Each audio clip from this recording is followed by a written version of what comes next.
साधं उदाहरण बघा, महायुतीच्या सगळ्या नेत्यांचं किती खोटं बोल पण रेटून बोल असतं। आज महाराष्ट्राचे उपमुख्यमंत्री देवेंद्रजी फडणवीस यांनी घाईघाईने एक ट्विट केलं। मगाशी मला सगळ्या पत्रकारांनी विचारलं का 99,000 कांद्याच्या निर्यातीला परवानगी दिली, 99,000 टन कांद्याच्या निर्यातीला परवानगी दिली। पत्रकारांनी विचारल्यानंतर मी घाईघाईने गुलाबशेठ मगाशी हेच सांगितलं होतं, ही तरी बातमी खरी असावी अशी अपेक्षा आहे। आणि अपेक्षेप्रमाणे दुर्दैवानं पुन्हा एकदा महाराष्ट्राच्या कांदा उत्पादक शेतकऱ्यांच्या डोळ्यात धूळफेक करण्याचं पाप हे पुन्हा देवेंद्र फडणवीस यांनी केलंय।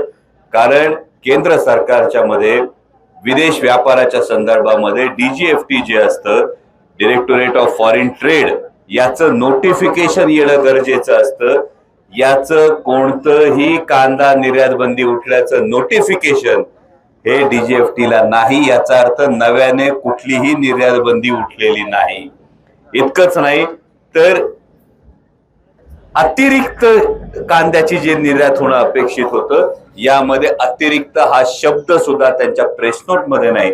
त्यामुळे नेहमीप्रमाणे पुन्हा एकदा गुजरातच्या कांद्याच्या निर्यात बंदी ज्यांनी उठवली आणि गुजरातच्या शेतकऱ्यांचं भलं केलं म्हणून महाराष्ट्रातून रोष तयार झाला आणि त्यामुळे घाईघाईने असं खोटं जर ट्विट महाराष्ट्राच्या उपमुख्यमंत्र्यांना करावं लागत असेल तर माननीय देवेंद्रजी फडणवीस, महाराष्ट्राच्या माननीय उपमुख्यमंत्र्यांनी याचं उत्तर द्यावं, महायुतीच्या सगळ्या नेत्यांनी याचं उत्तर द्यावं आणि महाराष्ट्राच्या शेतकऱ्यांकडे मत मागायला जाणाऱ्या महायुतीच्या प्रत्येक उमेदवारांनी याचं उत्तर द्यावं की अरे, महाराष्ट्राची भाकरी खाऊन गुजरातची चाकरी करायची असेल तर महाराष्ट्राने तुम्हाला का साथ द्यावी, या प्रश्नाचं उत्तर द्यावं।